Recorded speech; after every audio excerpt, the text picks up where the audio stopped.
ಸಮಸ್ಯೆ ನೀರು. ಆ ನೀರು ಹೋರಾಟಗಾರರಿಗೆಲ್ಲ ಒಂದು ಸನ್ಮಾನ ಮಾಡಬೇಕಂತ ಕಳೆದ ಏನು ತುಂಗಭದ್ರಾ ಜಲಾಶಯ ನೀರು ಪಾವಡಕ್ಕೆ ಇನ್ನೇನು ಹರಿದು ಬರ್ತಾ ಇದ್ದಾಗಿಂದ ಚಿಂತನೆ ನಡೆದು ಇವತ್ತು ಒಂದು ಆ ಸಮಾರಂಭಕ್ಕೆ ಚಾಲನೆ ಸಿಕ್ಕಿದೆ. ಈ ಒಂದು ಹಿನ್ನೆಲೆಯಲ್ಲಿ ಇವತ್ತು ತಮ್ಮನ್ನೆಲ್ಲ ಕರೆದು ಏನು ವಿವರಗಳನ್ನು ಹಂಚಿಕೊಳ್ಳೋದಕ್ಕೋಸ್ಕರ ಇವತ್ತು ಒಂದು ಪತ್ರಿಕಾಗೋಷ್ಠಿಯನ್ನು ಏರ್ಪಡಿಸಿದ್ದೀವಿ. ಈ ಸಮಗ್ರ ನೀರು ಹೋರಾಟ ವೇದಿಕೆ ಆ ಒಂದು ಅಡಿಯಲ್ಲಿ ಎಲ್ಲ ನೂರಾರು ಸಂಘ ಸಂಸ್ಥೆಗಳು ಪಕ್ಷಾತೀತವಾಗಿ ಎಲ್ಲ ರಾಜಕೀಯ ಪಕ್ಷಗಳು ಸೇರಿ ಈ ಹೋರಾಟಗಾರನೆಲ್ಲ ಗುರುತಿಸಬೇಕಂತ ಈ ತೀರ್ಮಾನ ಮಾಡಿ ಇವತ್ತು ಈ ಸಮಾರಂಭ ಮೆರವಣಿಗೆಗಳಾಗುತ್ತೆ. ಆದರೆ ಎಲ್ಲ ಮಾಹಿತಿಯನ್ನು ಈ ಒಂದು ನೀರಾವರಿ ಹೋರಾಟ ವೇದಿಕೆ ಅಧ್ಯಕ್ಷರು ಎಸ್ ಶಿವಪ್ರಸಾದ್ ಅನ್ನೋರು ಈ ಒಂದು ಅಧ್ಯಕ್ಷತೆ ವಹಿಸಿಕೊಂಡು ಈ ಪತ್ರಿಕಾಗೋಷ್ಠಿ ನಡೆಸ್ತಾ ಇದ್ದಾರೆ. ಮತ್ತು ನಮ್ಮ ಜಿಲ್ಲಾ ಅಧ್ಯಕ್ಷರು ರೈತ ಸಂಘ ಮತ್ತು ಅಸೋಸಿಯೇಷನ್ ನಮ್ಮ ರೈತ ಸಂಘ ನರಸಿಂಹರೆಡ್ಡಿ ಅಣ್ಣವರು ಬಾವರು ಅವರು ರಾಜಶೇಖರ JDS ಅವರ ಅಧ್ಯಕ್ಷರು ಗೌರವ ಅಧ್ಯಕ್ಷರು ಪುರುಷೋತ್ತಮ ರೆಡ್ಡಿಯವರು ನಮ್ಮ ಕಮಿಟಿಯಲ್ಲಿ ಪ್ರಮುಖರು ಮತ್ತು ಪತ್ತು ಪ್ರಭಾಕರ್ ಅವರು ಪ್ರಮುಖರು. ಅಂತ ಇಲ್ಲಿರೋರೆಲ್ಲ ರಾಮಾಂಜನೇಯವರೆಲ್ಲ ಶಿವಕುಮಾರ್ ಸಾಕೇಲ್ ಅವರು ಇರ್ಬೋದು, ಎಲ್ಲರೂ ಸಹ ಈ ಕಮಿಟಿಯಲ್ಲಿ ಇರುವ ಶಿವಣ್ಣವರು ನಮ್ಮ ತಿಪ್ಪೇಸ್ವಾಮಿ ಎಲ್ಲ ಹಗಲಿಗೂ ಕೆಲಸ ಮಾಡ್ತಾ ಇರೋರು ಎಲ್ಲರಿಗೂ ಇವತ್ತು ಎಲ್ರಿಗೂ ಸಹ ಅವ್ರಿಗೂ ಸ್ವಾಗತನು ಮತ್ತು ನಿಮಗೂ ಸ್ವಾಗತ ಕೋರಿ ಈ ಒಂದು ಪತ್ರಿಕಾಗೋಷ್ಠಿ ನಡೆಸ್ಕೊಳ್ಬೇಕಂತ. ಆತ್ಮೀಯ ಮಾಧ್ಯಮ ಸ್ನೇಹಿತರೆ, ತಗಲೆ ಪಾವಡ ತಾಲೂಕು ನಂಜುಂಡಪ್ಪ ವರದಿಯ ಪ್ರಕಾರ ಅತ್ಯಂತ ಹಿಂದುಳಿದಿರ್ತಕ್ಕಂಥ ತಾಲೂಕು ಅಂತಕ್ಕಂಥದ್ದಕ್ಕೆ ರಾಜ್ಯ ಸರ್ಕಾರನೇ ಆ ಪಟ್ಟಿಯಲ್ಲಿ ಸೇರಿಸಿರ್ತಕ್ಕಂಥದ್ದು ನಮಗೆಲ್ಲರಿಗೂ ಗೊತ್ತಿದೆ. ಮುಖ್ಯವಾಗಿ ಪಾವಡ ತಾಲೂಕು ಅನೇಕ ವಿಷಯಗಳಿಗೆ ರಾಜ್ಯದಲ್ಲಿ ರಾಷ್ಟ್ರದಲ್ಲಿ ಹೆಸರುವಾಸಿಯಾಗಿರ್ತಕ್ಕಂಥದ್ದು ನಮಗೆ ಗೊತ್ತಿದೆ. ಅದರಲ್ಲಿ ಪ್ರಮುಖವಾಗಿರ್ತಕ್ಕಂಥದ್ದು ಏನು ಬಿಸಿಯುಕ್ತ ನೀರು. ಇಡೀ ತಾಲೂಕಿನ ಜನ ಆ ಬಿಸಿಯುಕ್ತ ನೀರನ್ನು ಕುಡಿದು ಅನೇಕ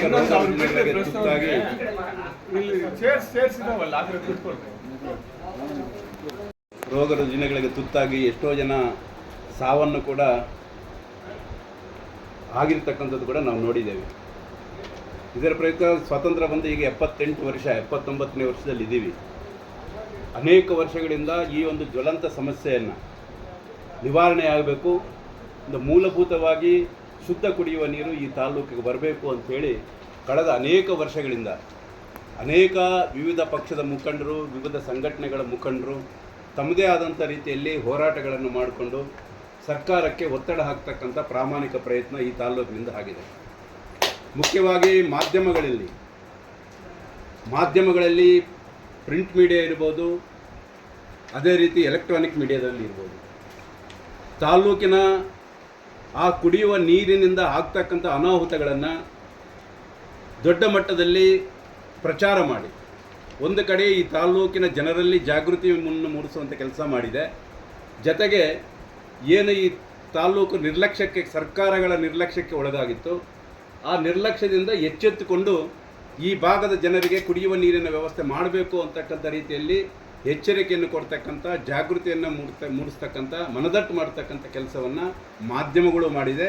ನಾನು ಮೊಟ್ಟ ಮೊದಲನೇದಾಗಿ ಮಾಧ್ಯಮಗಳಿಗೆ, ಎಲ್ಲ ಮಾಧ್ಯಮಗಳಿಗೆ ಕಳೆದ ಅನೇಕ ವರ್ಷಗಳಿಂದ ಈ ಒಂದು ಸಮಸ್ಯೆಯನ್ನು ಬಿತ್ತರಿಸಿ ಜನರಲ್ಲಿ ಜಾಗೃತಿ ಮತ್ತು ಸರ್ಕಾರಕ್ಕೆ ಎಚ್ಚರಿಕೆಯನ್ನು ಕೊಟ್ಟಂಥ ಎಲ್ಲ ಮಾಧ್ಯಮರು ಕೂಡ ನಾನು ಅಭಿನಂದನೆಗಳನ್ನು ಸಲ್ಲಿಸ್ತೇನೆ. ಮೊದಲನೇದಾಗಿ ವಿವಿಧ ಸಂಘಗಳು, ಎಲ್ಲ ಸಂಘ ಸಂಸ್ಥೆಗಳು, ಅದು ರೈತ ಸಂಘಗಳ ಅನೇಕ ರೈತ ಸಂಘಗಳಿಂದ ಹಿಡಿದು ವಿವಿಧ ಸಮಾಜದ ಸಂಘಗಳಿಂದ ಹಿಡಿದು ಅದೇ ರೀತಿ ಸರ್ಕಾರಿ ನೌಕರರ ಸಂಘ ಇರ್ಬೋದು, ಆಟೋ ಮಾಲೀಕರ ಸಂಘ ಇರ್ಬೋದು, ಲಾರಿ ಮಾಲೀಕರ ಸಂಘ ಇರ್ಬೋದು, ಒಂದಲ್ಲ ಏನೇನು ಸಂಘಟನಾತ್ಮಕವಾಗಿರ್ತಕ್ಕಂಥ ಸಂಘಟನೆಗಳು ಈ ತಾಲೂಕಲ್ಲಿದ್ದಾವೆ, ಪ್ರತಿಯೊಬ್ಬರು ಕೂಡ ಹಂತ ಹಂತವಾಗಿ ಹೋರಾಟವನ್ನು ಮಾಡಿದರು. ಮುಖ್ಯವಾಗಿ ಕಳೆದ ಒಂದು 10 ವರ್ಷಗಳಿಂದ 2010ರಿಂದ ಇದಕ್ಕೆ ಒಂದು ಬಿಸಿ ಮುಟ್ಟಿಸಿ ದೊಡ್ಡ ಮಟ್ಟದಲ್ಲಿ ಹೋರಾಟಗಳು ಪ್ರಾರಂಭ ಆದವು.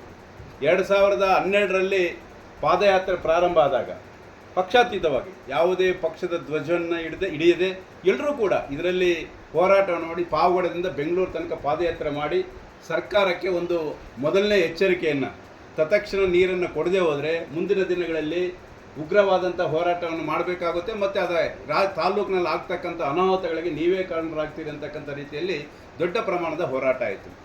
ಆ ಪಾದಯಾತ್ರೆಯಲ್ಲಿ ನಿಜವಾಗ್ಲೂ ಹೇಳಬೇಕಂತಂದರೆ ನಮ್ಮ ಏನು ಎಕ್ಸ್ಪೆಕ್ಟೇಷನ್ ಇತ್ತು, ನಿರೀಕ್ಷೆ ಇತ್ತು, ಅದಕ್ಕಿಂತ ದೊಡ್ಡ ಪ್ರಮಾಣದಲ್ಲಿ ಈ ತಾಲೂಕಿನ ಜನ ಸ್ಪಂದಿಸಿದರು, ಎಲ್ಲ ಸಂಘ ಸಂಸ್ಥೆಗಳು ಸ್ಪಂದಿಸಿದರು. ಮುಖ್ಯವಾಗಿ ರೈತ ಸಂಘ, ನರಸಿಂಹರೆಡ್ಡಿ ಅವರ ತಂಡ, ನಾಗಭೂಷಣ್ ರೆಡ್ಡಿ ಅವರು, ಅವರ ಟೀಮು, ಶ್ರೀರಾಮ ಸೇನೆ, ಆ ಕಂಪ್ಲೀಟ್ ಟೀಮ್ ಇಲ್ಲಿಂದ ಪ್ರಾರಂಭ ಆದಾಗ ಪಾವಗಡದ ಬೆಂಗಳೂರು ಮುಟ್ಟೋ ತನಕ ಫ್ರೀಡಮ್ ಪಾರ್ಕ್ ಹೋಗಿ ಸರ್ಕಾರದ ಪ್ರತಿನಿಧಿ ಆ ಸಚಿವರು ನಮ್ಮನ್ನು ಬಂದು ಭೇಟಿ ಆಗೋ ತನಕ ಈ ಹೋರಾಟ ಆಯಿತು. ಅದಷ್ಟೇ ಅಲ್ಲದೆ ಅನೇಕ ಜನರು ಇವತ್ತು, ಉದಾಹರಣೆಗೆ ಪುರುಷೋತ್ತಮ ರೆಡ್ಡಿ ಅವರು ಆ ಒಂದು ಇಲ್ಲಿಂದ ಬೆಂಗಳೂರು ತನಕ ಹೋಗ್ತಕ್ಕಂಥ ಪಾದಯಾತ್ರೆ ವ್ಯವಸ್ಥೆಯನ್ನು, ಊಟದ ವ್ಯವಸ್ಥೆಯನ್ನು ಮಾಡ್ತಾಯಿದ್ರು. ಅವ್ರಿಗೆ ಆರೋಗ್ಯನೇ ಮಧುಗಿರಿಗೆ ಹೋಗೋಷ್ಟೊತ್ತಿಗೆ ಆರೋಗ್ಯ ಹೆಚ್ಚು ಕಡಿಮೆ ಆಯಿತು. ಭಾರಿ ದುಃಖ ಇತ್ತು ನಮಗೆ. ಆದರೂ ಕೂಡ ನಮ್ಮ ಗುರಿ ಪಾವಡಕ್ಕೆ ನೀರು ಬರಬೇಕು ಅಂತೇಳಿ ಅವರು ಕೂಡ ಇಲ್ಲ, ನಾನು ನನ್ನ ಕಡೆ ಹೋಗ್ತೀನಿ, ಇದು ನಿಲ್ಲಬಾರ್ದು, ನೀವು ಹೋಗಿ ಅಂತಕ್ಕಂಥದ್ದನ್ನು. ಮತ್ತು ಅನೇಕ ಜನರಿಗೆ, ಯಾರು ರೈತರು ಬಂದಿದ್ದಾರೆ, ಯಾರು ಬೇರೆ ಬೇರೆ ಸಂಘ ಸಂಸ್ಥೆಗಳು ಪಾದಯಾತ್ರೆಯಲ್ಲಿ ಭಾಗವಹಿಸಿದ್ದಾರೆ, ಅವ್ರಿಗೆಲ್ಲ ಕಾಲಿನಲ್ಲಿ ಬೊಬ್ಬೆ ಹೊಡೆದು ರಕ್ತ ಬರ್ತಕ್ಕಂಥ ಒಂದು ಸಂದರ್ಭ ಕೂಡ ನಾವೆಲ್ಲ ಮಾಧ್ಯಮದಲ್ಲಿ ಕೂಡ ತೋರಿಸಿದ್ರು ಅನೇಕ ಸಂದರ್ಭಗಳಲ್ಲಿ. ಆದರೂ ಕೂಡ ಯಾರೂ ಕೂಡ ಹಿಂಜರಿದ್ದೇನೆ. ನಮ್ಮ ಗುರಿ ಪಾವಗಡ ತಾಲೂಕಿಗೆ ಶುದ್ಧ ಕುಡಿಯುವ ನೀರು ಬರಬೇಕು, ವಿಷಯುಕ್ತ ನೀರಿನಿಂದ ಈ ತಾಲೂಕಿನ ಜನ ಪಾರಾಗಬೇಕು, ಆರೋಗ್ಯವಂತರ, ಮುಖ್ಯವಾಗಿ ಆರೋಗ್ಯ ಬಹಳ ಮುಖ್ಯ, ಆ ಆರೋಗ್ಯವಂತ ಜೀವನವನ್ನು ಕೊಡಬೇಕು ಅಂತಕ್ಕಂಥ ಒಂದೇ ಒಂದು ದೃಷ್ಟಿಕೋನವನ್ನು ಇಟ್ಕೊಂಡು ಪ್ರತಿಯೊಬ್ಬರೂ ಈ ಒಂದು ಪಾದಯಾತ್ರೆಯನ್ನು ಮಾಡಿ ಯಶಸ್ವಿ ಮಾಡಿದ್ರು. ಸರ್ಕಾರ ಬಂತು, ನೀರಾವರಿ ಸಚಿವರು ಬಸವರಾಜ ಬೊಮ್ಮಾಯಿ ಅವರು ಬಂದರು. ಆ ಬಸವರಾಜ ಬೊಮ್ಮಾಯಿ ಅವರು ಕೂಡ ಬಂದು ಅದಕ್ಕೆ ಬೇಕಾದಂಥ ಒಂದು ಆವಾಗ ನಮ್ಮ ಹೇಮಾವತಿ ನೀರಿನ ಅಲೋಕೇಶನ್ ಆಯ್ತು. ಅವಾಗ 55 ಕ್ಯೂಸೆಕ್ ವಾಟರ್ನ ಅಲೋಕೇಶನ್ ಮಾಡಿ ಏನು ಕೊರಟಗೆರೆ, ಮಧುಗಿರಿ ಮತ್ತು ಪಾವಗಡ ಮಧ್ಯ ಮಾರ್ಗದಲ್ಲಿ, ಪಾವಗಡ ನಗರಕ್ಕೆ ಮಧ್ಯ ಮಾರ್ಗದಲ್ಲಿ ಬರ್ತಕ್ಕಂಥ 183 ಹಳ್ಳಿಗಳಿಗೆ ನೀರು ಕೊಡ್ತಕ್ಕಂಥ ಯೋಜನೆ ಘೋಷಣೆ ಮಾಡಿ ಅಲೋಕೇಶನ್ ಆಯಿತು. ಅದಾದಮೇಲೆ ಸರ್ಕಾರ ಬದಲಾವಣೆ ಆಯಿತು. ಅದಾದ ನಂತರ ಅಪ್ಪರ್ ಭದ್ರಾ ಮತ್ತು ಎತ್ತಿನ ಹೊಳೆ ಯೋಜನೆಗಳಿಗೆ ಕೂಡ, ಅಪ್ಪರ್ ಭದ್ರಾದು ಹೇಳ್ಬೇಕಂದ್ರೆ ನಮ್ಮ ಕೆ ಸಿ ರೆಡ್ಡಿಯವರು ಅಪ್ಪರ್ ಭದ್ರಾ ಯೋಜನೆಯನ್ನು ಕೈ ಬಿಟ್ಟಿದ್ರು, ಪಾವಗಡನ್ನೇ ಕೈ ಬಿಟ್ಟಿದ್ರು. ಆವಾಗ ಶಾಸಕ ತಿಮ್ಮರಾಯಪ್ಪನವರು ಶಾಸಕರಾಗಿದ್ದರು, ಕುಮಾರಸ್ವಾಮಿ ಅವರು ಮುಖ್ಯಮಂತ್ರಿ ಆಗಿದ್ದರು. ಎಲ್ಲ ಪಕ್ಷಗಳ ಮುಖಂಡರನ್ನು, ಮಾಜಿ ಶಾಸಕರನ್ನು, ಎಲ್ಲ ಸಂಘ ಸಂಸ್ಥೆಯನ್ನು ಕರ್ಕೊಂಡು ಹೋಗಿ ಅಲ್ಲಿ ಕುಮಾರಸ್ವಾಮಿ ಅವರು ಭೇಟಿಯಾಗಿ ಅಪ್ಪರ್ ಏನು ಭದ್ರಾ ಮೇಲ್ದಂಡೆ ಯೋಜನೆಗೆ ಪಾವಗಡನ್ನು ಸೇರಿಸಬೇಕು ಅಂತಕ್ಕಂಥ ಒತ್ತಾಯವನ್ನು ಆ ಸಂದರ್ಭದಲ್ಲಿ ಕೂಡ ಮಾಡಿದ್ವಿ. ಅದಾದ ನಂತರ ನಾವು ಒತ್ತಾಯ ಮಾಡಿದ್ವಿ. ಕುಮಾರಸ್ವಾಮಿ ಅವರು ತುಂಬ ಒಳ್ಳೆಯ ರೀತಿಯಲ್ಲಿ ಸ್ಪಂದಿಸಿದರು. ತಕ್ಷಣ ಸರ್ಕಾರ ಬದಲಾವಣೆ ಆಯಿತು. ಯಡಿಯೂರಪ್ಪನವರು ಮುಖ್ಯಮಂತ್ರಿ ಆದರು. ಯಡಿಯೂರಪ್ಪನವರು ಮುಖ್ಯಮಂತ್ರಿ ಆದಾಗ ಕೂಡ ಮತ್ತೆ ನಾವು ಹೋಗಿ ಪಟ್ಟಿಡಿದು ಆವಾಗ ಮತ್ತೆ ಅದನ್ನು ಯೋಜನೆಯನ್ನು, ಅಪ್ಪರ್ ಭದ್ರಾ ಯೋಜನೆಯನ್ನು ನಮ್ಮ ಏನು ಕೆ ಸಿ ರೆಡ್ಡಿ ವರದಿಯಿಂದ ತೆಗೆದಿದ್ದರು, ಪಾವಗಡವನ್ನು ಸೇರಿಸಲಿಕ್ಕೆ ಸಾಧ್ಯ ಆಯಿತು. ಅದಾದ ನಂತರ ಅವರು 2010ರಲ್ಲೇ ನಮ್ಮ ಈ ಯೋಜನೆಗೆ ಹಣವನ್ನು ಕೊಟ್ಟು ಯೋಜನೆಯನ್ನು ಪ್ರಾರಂಭ ಮಾಡಿದರು. ಆಗಿನ ಲೋಕಸಭಾ ಸದಸ್ಯರಾಗಿರ್ತಕ್ಕಂಥ ಜನಾರ್ದನ್ ಸ್ವಾಮಿಯವರು ಕೂಡ ದೊಡ್ಡ ಪ್ರಮಾಣದಲ್ಲಿ ಇದಕ್ಕೆ ಹೆಚ್ಚಿನ ಆಸಕ್ತಿಯನ್ನು ವಹಿಸಿ ಈ ಭಾಗದ ಎಲ್ಲ ನಾಯಕರನ್ನು, ರೈತ ನಾಯಕರನ್ನು ಎಲ್ಲರನ್ನ ಆ ಯೋಜನೆಯ ಜಾಗಕ್ಕೆ ಕರ್ಕೊಂಡು ಹೋಗಿ ಏನು ಸುರಂಗ ಮಾರ್ಗ ನಡೀತಾ ಇತ್ತು ದೊಡ್ಡ ಮಟ್ಟದಲ್ಲಿ, ಸುಮಾರು 9 ಕಿಲೋಮೀಟರ್, ಆ ಸುರಂಗ ಮಾರ್ಗದ ಹತ್ತಿರ ಕರ್ಕೊಂಡೋಗಿ ಅಲ್ಲಿ ಅಧಿಕಾರಿಗಳ ಸಭೆ, ಪದೇ ಅಧಿಕಾರಿಗಳ ಸಭೆಯನ್ನು ಮಾಡಿ ಅವರು ಕೂಡ ಈ ಒಂದು ಯೋಜನೆ ಆ ಯೋಜನೆ ವೇಗವಾಗಿ ಆಗಲಿಕ್ಕೆ ಒಂದು ಪ್ರಯತ್ನವನ್ನು ಭದ್ರಾ ಮೇಲ್ದಂಡೆಯಿಂದ ಅವರೂ ಪ್ರಯತ್ನ ಮಾಡಿದ್ದಾರೆ. ಅದಾದ ನಂತರ ತುಂಗಭದ್ರಾ ನೀರು ಏನು ಮಾನ್ಯ ಜನಾರ್ದನ್ ಸ್ವಾಮಿಯವರು ಅವರು 2010ರಲ್ಲಿ ದ್ಯಾಬೇರಿ, ಚಿತ್ರದುರ್ಗ ಜಿಲ್ಲೆಯ ಜಿಲ್ಲಾಧಿಕಾರಿಗಳಂತ ದ್ಯಾಬೇರಿಯವರು DC ಆಗಿದ್ದಾಗ ಈ ಮೊಳಕಾಲ್ಮೂರು, ಕೂಡ್ಲಿಗಿ ಭಾಗಕ್ಕೆ ಎಲ್ಲಿ ಫ್ಲೋರೈಡ್ ಎಫೆಕ್ಟೆಡ್ ವಿಲೇಜಸ್ ಇದ್ದಾವೆ, ಗ್ರಾಮಗಳಿದ್ದಾವೆ, ಅಲ್ಲಿಗೆ ನೀರು ಕೊಡಬೇಕು, ಕುಡಿಯುವ ನೀರನ್ನು ಕೊಡಬೇಕು ಅಂತೇಳಿ ಆವಾಗ ಒಂದು ಜಿಲ್ಲಾಧಿಕಾರಿಗಳಿಂದ ಒಂದು ಪ್ರಪೋಸಲ್ ಮಾಡಿಸಿದ್ರು. ಅದಾದ ಮೇಲೆ ಅದೇ ಯೋಜನೆಯನ್ನು ಈಗ ಮೊನ್ನೆ ಸಿದ್ದರಾಮಯ್ಯನವರು ಆ ಯೋಜನೆಗೆ ಒಂದು ಒತ್ತು ಕೊಟ್ಟು ಆ ಯೋಜನೆಯನ್ನು ಅದಾದ ನಂತರ 37 ದಿನಗಳ ಕಾಲ ಅನಿರ್ದಿಷ್ಟ ಧರಣಿ, ಅದಂತೂ ಒಂದು ಐತಿಹಾಸಿಕವಾಗಿರ್ತಕ್ಕಂಥ ಧರಣಿ. 33 ದಿನ 2015ರಲ್ಲಿ ಐತಿಹಾಸಿಕವಾಗಿರ್ತಕ್ಕಂಥ ಧರಣಿ.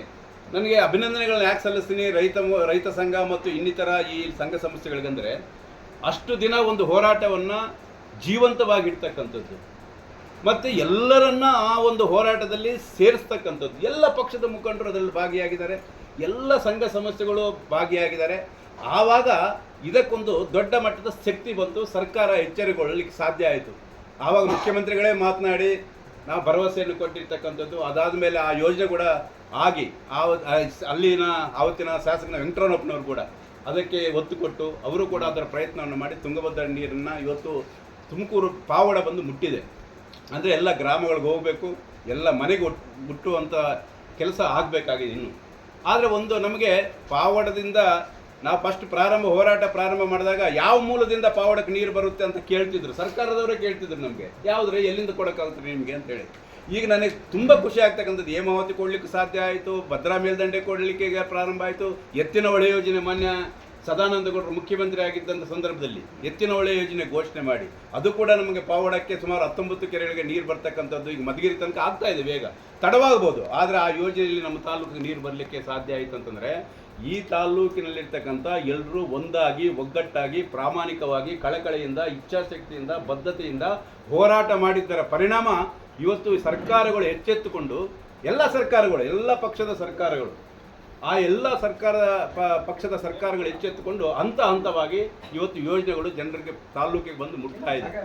ಆದ್ದರಿಂದ ನಾನು ಅನೇಕ ಸಂದರ್ಭದಲ್ಲಿ ನರಸಿಂಹರೆಡ್ಡಿ ಅವರು ಬೇರೆ ಬೇರೆ ಹೋರಾಟ ಮಾಡಿರ್ತಕ್ಕಂಥವ್ರು ಪ್ರಮುಖರಾದಾಗ ಅವ್ರು ಅನ್ನಿಸ್ತಾ ಇತ್ತು, ಹೌದು ನೀರು ಬರ್ತಾ ಇದೆ, ಇಷ್ಟು ದೊಡ್ಡ ಮಟ್ಟದ ಹೋರಾಟಗಳಾಗಿದೆ, ಕನಿಷ್ಠ ಹೋರಾಟಗಳನ್ನು ಸ್ಮರಣೆ ಮಾಡಬೇಕಲ್ಲ, ಹೋರಾಟಗಾರರಿಗೆ ಒಂದಿಷ್ಟು ಅಭಿನಂದನೆ ಆದರೂ ಸಲ್ಲಿಸ್ತಕ್ಕಂಥ ಒಂದು ಪ್ರಯತ್ನ ಆಗಬೇಕು ಅಂತಕ್ಕಂಥ ಭಾವನೆಯಿಂದ ಚರ್ಚೆಗಳಾಗ್ತಾ ಇತ್ತು.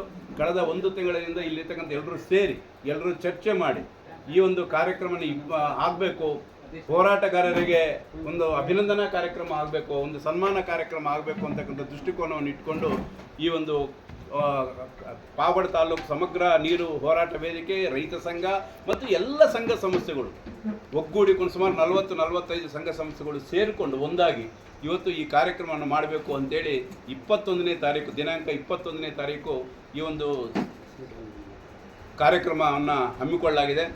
ಇದಕ್ಕೆ ಮಾನ್ಯ ಆವತ್ತಿನ ಹೋರಾಟದಲ್ಲಿ ಮತ್ತು ಅನೇಕ ಹೋರಾಟಗಳಲ್ಲಿ ಮಾನ್ಯ ಶ್ರೀ ಜಪಾನಂದ ಸ್ವಾಮೀಜಿ ಮಹಾರಾಜರು ನಾವು ಪಾದಯಾತ್ರೆ ಮಾಡಬೇಕಾದ್ರೂ ಕೂಡ ಅವರ ನೇತೃತ್ವನ ಅಂತಲೇ ಹೇಳಿದ್ವಿ. ಅವರ ನೇತೃತ್ವದಲ್ಲಿ ನಾವು ಪಾದಯಾತ್ರೆ ಮಾಡಿದ್ವಿ, ಅವರ ಸಾನ್ನಿಧ್ಯದಲ್ಲೇ ನಾವು ಪಾದಯಾತ್ರೆಯನ್ನು ಮಾಡಿದ್ವಿ. ಮತ್ತು ಅವರು ಅನೇಕ ಸಂದರ್ಭಗಳಲ್ಲಿ ಮಂತ್ರಿಗಳನ್ನು ಮುಖ್ಯಮಂತ್ರಿಗಳನ್ನು ಸಿಕ್ಕಂಥ ಸಂದರ್ಭದಲ್ಲಿ ಅವರು ಕೂಡ ಒತ್ತಡ ಹಾಕಿ ಈ ಯೋಜನೆಗಳು ಯಶಸ್ವಿ ಆಗಲಿಕ್ಕೆ ಕಾರಣೀಭೂತರಾಗ್ತಾ ಇದ್ದಾರೆ. ಅವರೂ ಇದ್ದಾರೆ, ಅವರು ಈ ಕಾರ್ಯಕ್ರಮದಲ್ಲಿ ಭಾಗವಹಿಸ್ತಾರೆ. ನಂಜಾವಧೂತ ಮಹಾಸ್ವಾಮಿಗಳು ಅವರು ನಮ್ಮ ಪಾದಯಾತ್ರೆಗೆ 3 ಬಾರಿ ಇಲ್ಲಿ ಪ್ರಾರಂಭ ಉದ್ಘಾಟನೆ ಮಾಡಿದ್ರು.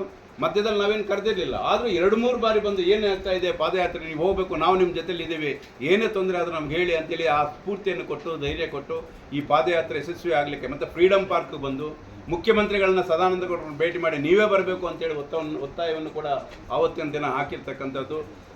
ಅವರು ಈ ಒಂದು ಕಾರ್ಯಕ್ರಮದಲ್ಲಿ ಕರೆದಿದ್ದೀವಿ, ಆದರೆ ಅವ್ರದ್ದು ಅವತ್ತೇ ಒಂದು ಕಾರ್ಯಕ್ರಮ ಇರೋದ್ರಿಂದ ಸ್ವಲ್ಪ ಡೌಟ್ ಇದೆ. ಯಾಕಂದರೆ ನೀರಾವರಿ ಹಕ್ಕೊತ್ತಾಯ ಒಂದು ಹೋರಾಟವನ್ನು ಅವ್ರು ಹಮ್ಮಿಕೊಳ್ತಾರೆ, ಅದೇ ದಿನಾಂಕ ಇದೆ. ಆದರೂ ಬಂದು ಹೋಗ್ಲಿಕ್ಕೆ ಹೇಳಿದ್ವಿ, ಇಲ್ಲ ಅಂತ ನಾವೇ ಹೋಗಿ ಅವ್ರಿಗೆ ಅಲ್ಲಿ ಒಂದು ಸನ್ಮಾನವನ್ನು ಮಾಡಿ ಅಭಿನಂದನೆಯನ್ನು ಹೇಳಿಸಿ ಬರಬೇಕು ಅಂತೇಳಿ. ಅದೇ ರೀತಿ ಶ್ರೀ ವೀರಭದ್ರ ಶಿವಾಚಾರ್ಯ ಮಹಾಸ್ವಾಮಿಗಳು ಬಾಳೆಹೊನ್ನೂರು ಶಾಖಮಠ ಸಿದ್ದರಬೆಟ್ಟ ಇವರು ಇಲ್ಲಿ ಪ್ರಾರಂಭ ಮತ್ತು ಕೊನೆಯದಾಗಿ ನಮ್ಮ ಇದಕ್ಕೆ ಯಾವುದು ಫ್ರೀಡಮ್ ಪಾರ್ಕಿಗೆ ಬಂದು ನಮ್ಮ ಜೊತೆಯಲ್ಲಿದ್ದು ಹೋರಾಟಕ್ಕೆ ಸಹಕಾರವನ್ನು ಕೊಟ್ಟಿದ್ದಾರೆ. ಅದೇ ರೀತಿ ಶ್ರೀ ವಾಲ್ಮೀಕಿ ಸಂಜಯ್ ಕುಮಾರ್ ಸ್ವಾಮಿಗಳು ನಿಡಿಗಲ್ ಸಂಸ್ಥಾನ, ಶ್ರೀ ಸಿದ್ದಾಪುರ ರಾಮಮೂರ್ತಿ ಸ್ವಾಮಿಗಳು ಇವರು ಇಲ್ಲಿ ಸ್ಥಳೀಯವಾಗಿ, ಹನುಮಂತನಾಥ ಮಹಾಸ್ವಾಮಿಗಳು ಇವರು 3 ಸಾರಿ ಅನೇಕ ಬಾರಿ ನನಗೆ ಬರೀ ಪಾದಯಾತ್ರೆಗೆ ಬಂದಿದ್ದಷ್ಟೇ ಅಲ್ಲ, ಅದಾದ ನಂತರ ಸಿಕ್ಕಿದಾಗೆಲ್ಲ ಏನಾಯ್ತು ನಿಮ್ಮ ಹೋರಾಟ ಅಂತೇಳಿ ಪದೇ ಪಾವಗಡದ ಬಗ್ಗೆ ಅತ್ಯಂತ ಕಾಳಜಿಯಿಂದ ಅವರು ನಮಗೆ ಸಿಕ್ಕಿದಾಗೆಲ್ಲ ಒತ್ತಡವನ್ನು ಹಾಕ್ತಕ್ಕಂಥದ್ದು ನಮ್ಮ ತಾಲೂಕಿನವರ ಪ್ರೇರಣೆಯನ್ನು ಕೊಟ್ಟಿದ್ದಾರೆ. ಆ ಸ್ವಾಮೀಜಿಗಳು ಇರ್ತಾರೆ. ಮತ್ತು ವಾಲ್ಮೀಕಿ ಸಂಜಯ್ ಕುಮಾರ್ ಸ್ವಾಮೀಜಿಗಳು ಮತ್ತು ಸಿದ್ದಾಪುರ ರಾಮಮೂರ್ತಿ ಸ್ವಾಮಿಗಳು ಇವರು ಸ್ಥಳೀಯವಾಗಿರ್ತಕ್ಕಂಥ ಅನೇಕ ಹೋರಾಟಗಳಲ್ಲಿ ನಿಮ್ಮ ಅನಿರ್ದಿಷ್ಟ ಧರಣಿ ಆಗಿರ್ಬೋದು, ಬೇರೆ ಬೇರೆ ಪಾವಗಡ ತಾಲೂಕು ಬಂದ್ ಕರೆದಿರ್ತಕ್ಕಂಥ ಸಂದರ್ಭದಲ್ಲಿ ಬಂದಿನಲ್ಲಿ ಕೂಡ ನನಗೆ ಎಷ್ಟೋ ಜನ ಆ ಬಂದನ್ನು ನಾನು ನೋಡಿಲ್ಲ. ಯಾವತ್ತು ನಾವು ಅನೇಕ ಬಂದನ್ನು ಕರೆದಿದ್ವಿ. ಅಂದರೆ ಜನರಲ್ಲಿ ಸ್ವಯಂ ಪ್ರೇರಣೆಯಿಂದ ಈ ಹೋರಾಟ ಮಾಡ್ತಾ ಇರ್ತಕ್ಕಂಥದ್ದು ನಮಗಾಗಿ ಅಂತಕ್ಕಂಥ ಭಾವನೆ ಹಂತವಾಗಿ ಬಂತು. ಪ್ರಾರಂಭದಲ್ಲಿ ಇರಲಿಲ್ಲ. ಪಾದಯಾತ್ರೆಗೆ ಪ್ರಾರಂಭ ಆದಾಗ ಅದು ಸ್ವಲ್ಪ ಬರ್ತಾ ಹೋರಾಟಗಳ ಆ ಒಂದು ಕಿಚ್ಚು ಜಾಸ್ತಿ ಆಯಿತು. ಆ ಒಂದು ನೀರು ತರಲೇಬೇಕು ಅಂತಕ್ಕಂಥ ರೀತಿಯಲ್ಲಿ ಅನೇಕ ಇಡೀ ತಾಲೂಕಿನ ಜನ ಇದಕ್ಕೆ ಸಹಕಾರ ಕೊಟ್ಟಿದ್ದರಿಂದ ಮತ್ತು ಎಲ್ಲ ಚುನಾಯಿತ ಪ್ರತಿನಿಧಿಗಳು ಇದಕ್ಕೆ ಸಹಕಾರ ಕೊಟ್ಟಿದ್ದರಿಂದ ಈ ಒಂದು ಕಾರ್ಯಕ್ರಮ ಆಗಿದೆ. ಮತ್ತು ಮುಂದಿನದಾಗಿ ಇದೊಂದೇ ಕೇವಲ ಸನ್ಮಾನ ಮಾಡಿ ಈ ಕಾರ್ಯಕ್ರಮ ಮುಗಿಸೋದಲ್ಲ. ನಮ್ಮ ಉದ್ದೇಶ ಇರ್ತಕ್ಕಂಥದ್ದು ಯಾವುದೇ ನೀರಾವರಿ ಈ ಕುಡಿಯೋ ನೀರು ಬಂದಿದೆ, ಕೃಷಿಗೆ ನೀರು ಬರಬೇಕು. ಈಗ ಏನು ಭದ್ರಾ ಮೇಲ್ದಂಡೆ ಯೋಜನೆ ಸುಮಾರು 39 ಕೆರೆಗಳಿಗೆ ಏನು ಅಲೋಕೇಶನ್ ಆಗಿದೆ, ಆ ಕೆರೆಗಳು ತುಂಬಬೇಕು. ಏನು ಎತ್ತಿನ ಹೊಳೆ ಯೋಜನೆ 19 ಕೆರೆಗಳು ನೀರು ಬರಬೇಕಾಗಿದೆ, ಆ ಕೆರೆಗಳು ತುಂಬಬೇಕು. ಅಷ್ಟೇ ಅಲ್ಲ, ಇನ್ನೂ ಉಳಿದ ಕೆರೆಗಳಿಗೆ ಕೂಡ ಈ ನೀರನ್ನು ಭದ್ರಾ ಮೇಲ್ದಂಡೆ ಎತ್ತಿನ ಹೊಳೆ ನೀರನ್ನು ನಾವು ತುಂಬಿಸಿದಾಗ ನಮ್ಮ ಹೋರಾಟ ಯಶಸ್ವಿ ಆದಾಗೆ. ಅದಕ್ಕೋಸ್ಕರ ಈಗ ಬೇರೆ ಬೇರೆ ಸಮಸ್ಯೆಗಳು ಬರ್ತವೆ. ಈಗ ನನಗೆ ನಾವು ನೋಡ್ತಾ ಇದ್ದೀವಿ, ಹೇಮಾವತಿ ನೀರಿನ ಭಾಗದಲ್ಲಿ ಇರ್ತಕ್ಕಂಥದ್ದು ಇರ್ಬೋದು, ಕಾವೇರಿ ಜಲಾಶಯ ಇರ್ತಕ್ಕಂಥದ್ದು ಇರ್ಬೋದು, ಬೇರೆ ಬೇರೆ ಯೋಜನೆಗಳು ಏನು ನೀರಾವರಿ ಯೋಜನೆಗಳಿದೆ, ಯೋಜನೆಗಳಾಗಿ 20 ವರ್ಷ ಆದರೂ ಇವತ್ತು ಹೋರಾಟಗಳಾಗ್ತಾನೆ ಇದೆ. ಯಾವುದೋ ಒಂದು ಕಾರಣಕ್ಕೆ ನೀರು ಬರಲ್ಲ, ಮಳೆ ಬಂದು ಡ್ಯಾಮ್ ತುಂಬಬೇಕು, ಡ್ಯಾಮ್ ತುಂಬಿದಾಗ ಕೆರೆಗಳನ್ನು ತುಂಬಿಸ್ಬೇಕು, ಒಂದೊಂದು ಸಲ ತಡ ಆಗ್ತಾರೆ. ಯಾಕಂದ್ರೆ ನಾವು ಕೊನೆ ಭಾಗದಲ್ಲಿದ್ದೀವಿ, ಪಾವಗಡ ಕೊನೆಯ ಭಾಗದಲ್ಲಿದ್ದೀವಿ. ಆ ಕಡೆ ಇರ್ತಕ್ಕಂಥ ಎಲ್ಲ ಕೆರೆಗಳು ತುಂಬಿ ನಮಗೆ ನೀರು ಬರಬೇಕಾಗಿದೆ. ಆದ್ದರಿಂದ ಈ ಒಂದು ಸ್ಮರಣೆ ಮತ್ತು ಅಭಿನಂದನೆ ಜೊತೆಗೆ ನಮ್ಮ ಜವಾಬ್ದಾರಿಯನ್ನು ನೆನಪು ಮಾಡ್ತಕ್ಕಂಥದ್ದಕ್ಕೂ ಕೂಡ ಈ ಒಂದು ನಾವು ಈ ಕಾರ್ಯಕ್ರಮವನ್ನು ಮಾಡ್ತಾ ಇದ್ದೀವಿ. ಮುಂದೆ ಯುವಕರ ಒಂದು ದೊಡ್ಡ ತಂಡವನ್ನು ನಾವು ಮಾಡಬೇಕಾಗಿದೆ. ಅವರು ಸದಾ ಸಕ್ರಿಯವಾಗಿರಬೇಕಾಗಿದೆ. ಪ್ರತಿ ವರ್ಷ ನಮಗೆ ಬರಬೇಕಾಗಿರೋಂಥ ನಮ್ಮ ಪಾಲಿನ ನೀರನ್ನು ನಾವು ಈ ಭಾಗದ ಜನರಿಗೆ ಕೊಡಿಸಬೇಕಾಗಿದೆ. ಆ ದೃಷ್ಟಿಕೋನವನ್ನು ಇಟ್ಕೊಂಡು ಆ ಒಂದು ಮುಂಬರ್ತಕ್ಕಂಥ ದಿನಗಳಲ್ಲಿ ಒಂದು ದೊಡ್ಡ ನಾವೆಲ್ಲ ಹೋರಾಟಗಳಾಗಿದೆ. ಇನ್ನು ಮುಂಬರ್ತಕ್ಕಂಥ ದಿನಗಳಲ್ಲಿ ಕೂಡ ಆ ಒಂದು ಹೋರಾಟಗಳು, ಒತ್ತಾಯ ಮತ್ತು ಇಚ್ಛಾಶಕ್ತಿ, ಬದ್ಧತೆ ಇರತಕ್ಕಂಥ ಒಂದು ತಂಡವನ್ನು ರೆಡಿ ಮಾಡಬೇಕು ಅಂತಕ್ಕಂಥ ದೃಷ್ಟಿಕೋನವನ್ನು ಇಟ್ಕೊಂಡು ಕೂಡ ಈ ಕಾರ್ಯಕ್ರಮವನ್ನು ನಾವು ಮಾಡ್ತಾ ಇದ್ದೀವಿ. ನಾನು ನಿಮ್ಮೆಲ್ಲರೂ ಕೂಡ ವಿನಂತಿಯನ್ನು ಮಾಡೋದಿಷ್ಟೇ, ನೀವು ಕೂಡ ಎಲ್ಲ ಪತ್ರಿಕಾ ಮಾಧ್ಯಮದವರು, ಟಿ ವಿ ಮಾಧ್ಯಮದವರು ಅನೇಕ ವರ್ಷಗಳ ಕಾಲ ಈ ಹೋರಾಟಕ್ಕೆ ತಾವು ಸಹಕಾರವನ್ನು ಕೊಟ್ಟಿದ್ದೀರಾ. ಮತ್ತು ಈ ಕಾರ್ಯಕ್ರಮ ಕೂಡ ತಾವು ಬರಬೇಕು. ತಾವು ಒಬ್ಬರು ಬರೋದಲ್ಲ, ಇನ್ನೂ ಅನೇಕರು ಜನರು ಈ ಕಾರ್ಯಕ್ರಮಕ್ಕೆ ಬರೋ ರೀತಿಯಲ್ಲಿ ತಾವು ಪ್ರೇರಣೆ ಆಗಬೇಕು ಅಂತಕ್ಕಂಥ ವಿನಂತಿಯನ್ನು ನಾನು ಮಾಡ್ತಾ, ಮುಂಬರ್ತಕ್ಕಂಥ ಇನ್ನೂ ಒಂದು 3-4 ಜನ ಅವರ ಅಭಿಪ್ರಾಯಗಳನ್ನು ಹಂಚಿಕೊಳ್ತಾರೆ. ನಾನು ಒಟ್ಟಾರೆ ಈ ಕಾರ್ಯಕ್ರಮ ಯಶಸ್ವಿ ಆಗಲಿಕ್ಕೆ ತಮ್ಮ ಸಂಪೂರ್ಣ ಸಹಕಾರ ಕೊಡಬೇಕು ಅಂತೇಳಿ ವಿನಂತಿಯನ್ನು ಮಾಡಿ ನನ್ನ ಮಾತನ್ನು ಮುಗಿಸ್ತೇನೆ. ನಮ್ಮ ತಿಮ್ಮರಾಜ್ ಅವರಿಗೆ ವಹಿಸಿದ್ದೀವಿ. ಅದು 20 ಅಡಿ ಡಿಜಿಟಲ್ ಸ್ಕ್ರೀನು. ಅದ್ರ ಮೇಲೆ ಏನು ಹೋರಾಟಗಳು ಹಾದಿ ಏನು ನಡೆದು ಬಂದಿದೆ ಇದುವರೆಗೂ, ಯಾವ್ಯಾರು ಹೋರಾಟಗಳು ಮಾಡಿದ್ದಾರೆ ಅಂಥವ್ರದ್ದೆಲ್ಲ ಜ್ಞಾಪಕಾರ್ಥವಾಗಿ ಆ ಫೋಟೋ ಮತ್ತು ವಿಡಿಯೋಗಳನ್ನು ಆ ಪ್ರದರ್ಶನ ಮಾಡೋದು ಇರುತ್ತೆ. ಮತ್ತು ನಗರ ತುಂಬ ಏನು ಅಂಥ ಫೋಟೋಗಳಿರುವ ಫ್ಲೆಕ್ಸ್ಗಳು ಅವೆ ಹಾಕಿ ನಗರ ಅಲಂಕಾರ ಮಾಡಿಸ್ತೀವಿ. ಮತ್ತು ಜೊತೆಗೆ ಇದು ಪಕ್ಷಾತೀತವಾಗಿ ನಡೀತಾ ಇರೋ ಒಂದು ಸಮಾರಂಭ. ಮತ್ತು ಜಾನಪದ ಕಲಾ ತಂಡಗಳು ಏನಿದ್ದಾವೆ, ಆ ಜಾನಪದ ಕಲಾ ತಂಡಗಳು ಸಂಪೂರ್ಣವಾಗಿ ನಮ್ಮ ಕಮಿಟಿಯಲ್ಲಿರುವ ಲೋಕೇಶ್ ಅವ್ರಿಗೆ ವಹಿಸಿದ್ದೀವಿ. ಒಂದು 200 ಜನ ಕಲಾ ತಂಡಗಳು ಎಲ್ಲ ಭಾಗಿಯಾಗ್ತಾರೆ. ಗುರುಭವನ ಫೀಲ್ಡಿಂದ ಇದು 10 ಗಂಟೆಗೆ, ಅಲ್ಲಿಂದ 9:15 ಅಂತ ಹಾಕಿದ್ರೆ ಅಷ್ಟೊತ್ತು ಬರ್ತಾರೆ ಎಲ್ಲ. ಅಲ್ಲಿಂದ ಮೆರವಣಿಗೆ ಇರುತ್ತೆ. ಅಲ್ಲಿ ಅಂಬೇಡ್ಕರ್ ವಿಗ್ರಹಕ್ಕೆ ಟೋಲ್ಗೇಟಲ್ಲಿ ಮಾಲಾರ್ಪಣೆ ಮಾಡೋ ಮುಖಾಂತರ ಅಲ್ಲಿಂದ ಚಾಲನೆ ಕೊಡೋದು, ಗುರುಭವನದಿಂದ ಬರೋದಂತ ಅದು ಆಗಿದೆ. ಮತ್ತೇನು ಪಕ್ಷಾತೀತವಾಗಂತ ಏನು ಶಿಲ್ಪಸದನ್ನು ಹೇಳಿದ್ರು, ಅದಕ್ಕೆ ಮಾನ್ಯ ಶಾಸಕರು ಕರೆದಿದ್ದೀವಿ. ಅವರು ಬರ್ತೀನಿ ಅಂತ ಒಪ್ಕೊಂಡವ್ರೆ. ಮಾಜಿ ಶಾಸಕರು ಎಲ್ಲರೂ ಭಾಗಿಯಾಗ್ತಾ ಇದ್ದಾರೆ. ಜೊತೆಗೆ ವಿಧಾನ ಪರಿಷತ್ ಮಾಜಿ ಸದಸ್ಯರು ಬರ್ತಾ ಇದ್ದಾರೆ.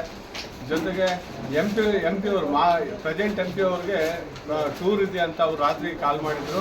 ಆದರೂ ನಾನು ಬರ್ತೀನಂತ, ಸಾಧ್ಯವಾದಷ್ಟು ಬರ್ತೀನಂತ ಗೋವಿಂದ ಕಾರಜೋಳ ಸಾಹೇಬ್ ಹೇಳಿದ್ದಾರೆ. ಚಂದ್ರಪ್ಪ ಅವರು ಬರ್ತಾ ಇದ್ದಾರೆ, ವಿ.ಎಸ್. ಉಗ್ರಪ್ಪ ಅವರು ಬರ್ತಾ ಇದ್ದಾರೆ. ಇನ್ನೂ ಅನೇಕರು ಇದರಲ್ಲಿ ಭಾಗಿಯಾಗೋದಕ್ಕೆ ಎಲ್ಲ ಸಿದ್ಧತೆ ನಡೆದಿದೆ. ಈ ನಿಟ್ಟಿನಲ್ಲಿ ಈ ಒಂದು ಸಮಾರಂಭ ಅದ್ಧೂರಿಯಾಗಿ ಏನು 200 ಜನ ಸನ್ಮಾನಿತರು 200 ಜನ ಆಗಿದ್ದಾರೆ. ಇನ್ನೂ ಉಳಿಕೆ ಇರ್ಬೋದು. ಇವತ್ತು ನಮಗೆ ಸಿಕ್ಕಿರೋದು ಈ ಪೂಜಾರಪ್ಪಣ್ಣವರು ಮತ್ತು ನಮ್ಮ ನರಸಿಂಹ ರೆಡ್ಡಿ ಅವರು, ಈ ಓಂಕಾರ ನಾಯಕ್ ಅವ್ರ ಕಡೆಯಿಂದ ಮತ್ತು ಎಲ್ಲ ಸಂಘ ಸಂಸ್ಥೆಗಳು ಫೋಟೋಗಳು ನೋಡಿ, ವಿಡಿಯೋ ನೋಡಿ ಗುರುತಿಸಿರೋದು ಅಷ್ಟೇ ಇದು. ಮತ್ತು ಇನ್ನು ಸಿಕ್ಕಿದ್ರಾಗ ಸಹ ಕೊಟ್ಟರು ಸಹ ನಾವು ಅವ್ರಿಗೂ ಸಹ ಸನ್ಮಾನ ಮಾಡೋಕ್ಕೆ ನಮ್ಮ ವೇದಿಕೆ ಸಿದ್ಧವಾಗಿದೆ. ಈಗ 200 ಜನಕ್ಕೆ ಸನ್ಮಾನ ಆಗ್ತಾ ಇದೆ. ಪ್ರತಿಯೊಂದು ಪಕ್ಷದ ಪ್ರತಿನಿಧಿಯವರು ಕರೆದಿದ್ದೀವಿ. ಅವರು ತಂದು ಭಾಗಿಯಾದ ಕೂಡ ಸಂತೋಷ. ಎಲ್ಲ ಸಂಭ್ರಮಾಚರಣೆ ಅಂದರೆ ಏನಿದು ಮೊದಲೇ ಹೇಳ್ದಂಗೆ ಮುಂದಿನ ಹೋರಾಟಗಳಿಗೆ ಅದು ನಡ್ಕೊಂಡು ಹೋಗುತ್ತೆ. ಏನು ಇದುವರೆಗೂ ನೀರು 3 ಪ್ರಾಜೆಕ್ಟ್ಗಳು ಅಪ್ರೂವಲ್ ಆಗಿರೋದಕ್ಕೋಸ್ಕರ ಈ ಒಂದು ಎಲ್ರಿಗೂ ಅಭಿನಂದಿಸಿ ಅವ್ರನ್ನ ಇನ್ನು ಮತ್ತಷ್ಟು ಉರ್ದುಂಬಿಸೋ ಕೆಲಸ ಇದು ಮಾಡ್ತಾ ಇದ್ದಾರೆ. ಈಗ ನರಸಿಂಹ ರೆಡ್ಡಿ ಅವ್ರು ಮಾತಾಡ್ತಾರೆ. ಒಂದು ಪಾಯಿಂಟ್ ನಾನು ಮತ್ತೋದೆ, ಮುಖ್ಯವಾಗಿ ಈ ಯೋಜನೆ ಯಶಸ್ವಿ ಆಗಲಿಕ್ಕೆ ನಾವೇನು ಹೋರಾಟಗಳನ್ನು ಮಾಡಿದ್ವಿ ಅದರ ಜೊತೆಗೆ ಕಾನೂನಾತ್ಮಕವಾದಂಥ ಹೋರಾಟ ತುಂಬ ಆಯಿತು. ವಕೀಲರಾಗಿರ್ತಕ್ಕಂಥ ವೀರಪ್ಪ ರೆಡ್ಡಿ ಅವರು ಸ್ವಯಂ ಪ್ರೇರಣೆಯಿಂದ, ನಾಗಭೂಷಣ್ ರೆಡ್ಡಿ ಅವರು ಅದಕ್ಕೆ ಜೊತೆಗೂಡಿ ಅವರು ಸ್ವಯಂ ನಿನ್ನೆ ಮಾತಾಡಿ ಕರೆದೆ, ನೀವು ಬರಲೇಬೇಕು, ನಿಮಗೆ ಅಭಿನಂದನೆ ಹೇಳಬೇಕು ಅಂತೇಳಿ ಬರ್ತೀನಿ ಅಂತ ಹೇಳಿ ಹೋಗಿದ್ದಾರೆ. ಹಾಂ, ಅವರು ವೀರಪ್ಪ ರೆಡ್ಡಿ ಅವರು ಅಲ್ಲ, BKL ಅವರು ಹೈಕೋರ್ಟ್ ಯಾವುದೂ ಇಲ್ಲದೇನೆ ಮೇಯ್ನ್ ಈ ಯೋಜನೆಗಳ ಅನುಷ್ಠಾನ ಆಗಲಿಕ್ಕೆ ಕಾನೂನಾತ್ಮಕವಾಗಿರ್ತಕ್ಕಂಥ ಹೋರಾಟ ತುಂಬ ಲಾಭ ಆಗಿದೆ ನಮಗೆ. ಎರಡೂ ಸರ್ಕಾರಗಳಿಗೆ ಪದೇ ಎಚ್ಚರಿಕೆಯನ್ನು ಕೊಟ್ಟು ಅವರ ಒಂದು ಕಾಲಮಿತಿಯೊಳಗೆ ಯೋಜನೆ ಆಗಲಿಕ್ಕೂ ಕೂಡ ಒತ್ತಾಯವನ್ನು ಕಾನೂನಾತ್ಮಕವಾಗಿ ಆಗಿದೆ. ಆದ್ದರಿಂದ ನಾನು ಅವ್ರಿಗೂ ಕೂಡ ಅಭಿನಂದನೆಗಳನ್ನು ಸಲ್ಲಿಸಬೇಕಾಗುತ್ತೆ ಮತ್ತು ಅವ್ರನ್ನ ಕರೆದಿದ್ದೀವಿ, ಯಾಕಂದರೆ ಈ ವಿಷಯ ಗೊತ್ತಾಗುತ್ತೆ. ಸಮಗ್ರ ನೀರು ಹೋರಾಟ ವೇದಿಕೆಯ ಎಲ್ಲ ನನ್ನ ಅಣ್ಣ ತಮ್ಮಂದರಿಗೆ ಈ ಸುಸಂದರ್ಭದಲ್ಲಿ ನಮಸ್ಕಾರಗಳನ್ನು ತಿಳಿಸ್ತಾ, ಪಾವಗಡ ತಾಲೂಕು ಬರಪೀಡಿತ ಪ್ರದೇಶ, ಇಲ್ಲಿ ಕುಡಿಯೋ ನೀರು ಮತ್ತು ಸಮಗ್ರ ನೀರಾವರಿ ವ್ಯವಸ್ಥೆ ಇಲ್ಲದೆ ಪಾವಗಡ ತಾಲೂಕಿನ ಜನತೆ ಮತ್ತು ರೈತರು ಕೂಡ ಬಹಳ ನೊಂದು ಇಲ್ಲಿ ಬೆಳೆ ಮಳೆ ಇಲ್ಲದೆ ಬಹಳ ಸುಸ್ತಾಗಿದ್ದರು. ತಾಲೂಕಲ್ಲಿ ಹೋರಾಟಗಳು ಪ್ರಾರಂಭ ಆಗಬೇಕಾಗಿತ್ತು. ಎಲ್ಲ ಸಂಘ ಸಮಸ್ಯೆಗಳು ಮತ್ತು ನಾವು ರೈತರ ಮಕ್ಕಳಾಗಿ ತಾಲೂಕಲ್ಲಿ ಹುಟ್ಟಿ ಬೆಳೆದು ನಮ್ಮ ಮುಂದಿನ ಪೀಳಿಗೆಗೆ ಶುದ್ಧ ಕುಡಿಯುವ ನೀರು, ಫ್ಲೋರೈಡ್ ರಹಿತ ನೀರು, ಬರಗಾಲದ ತಾಲೂಕಿಗೆ ಕೆರೆಗಳಿಗೆ ನೀರು ಬೇಕು ಅಂತ ಹೇಳಿಬಿಟ್ಟು ಸತತವಾಗಿ 2007, 2009ರಿಂದ ಹೋರಾಟಗಳು ಪ್ರಾರಂಭ ಆದವು. ಅದರಲ್ಲಿ ಪ್ರತಿಯೊಂದು ಪಕ್ಷದ, ಪ್ರತಿಯೊಂದು ಜಾತಿಯ, ಪ್ರತಿಯೊಬ್ಬ ಶಾಸಕರ ಜೊತೆಯಲ್ಲೂ ಕೂಡ ಪಾವಗಡ ತಾಲೂಕಲ್ಲಿ ಅತ್ಯಂತ ದೊಡ್ಡದಾಗಿ ಹೋರಾಟಗಳು ಮಾಡಿರ್ತಕ್ಕಂಥ ರೈತರ ಹೋರಾಟಗಳ ಪ್ರಾರಂಭ ಮಾಡಿ ಮತ್ತು ಎಲ್ಲ ಪಕ್ಷದ ಎಲ್ಲ ಜನತೆಯನ್ನು ಒಗ್ಗೂಡಿಸಿಕೊಂಡು ಸತತವಾಗಿ ಹೋರಾಟಗಳನ್ನು ಮಾಡ್ಕೊಂಡು ಬಂದಿದ್ದೀವಿ. ಅದರ ಫಲಿತವಾಗಿ ನಮ್ಮ ಸ್ವಾಮೀಜಿಯವರು ಕೂಡ ನಮ್ಮ ಜೊತೆಯಲ್ಲಿ ಕೈ ಜೋಡಿಸಿದ್ದಾರೆ. ಮತ್ತು ಎಲ್ಲ ಜನತೆ ಕೈ ಜೋಡಿಸಿದ್ದಾರೆ. ವಿದ್ಯಾರ್ಥಿಗಳಾಗ್ಬೋದು, ಬೇರೆ ಸಂಘ ಸಮಸ್ಯೆಗಳಾಗ್ಬೋದು ಜೋಡಿಸಿದ್ದಾರೆ.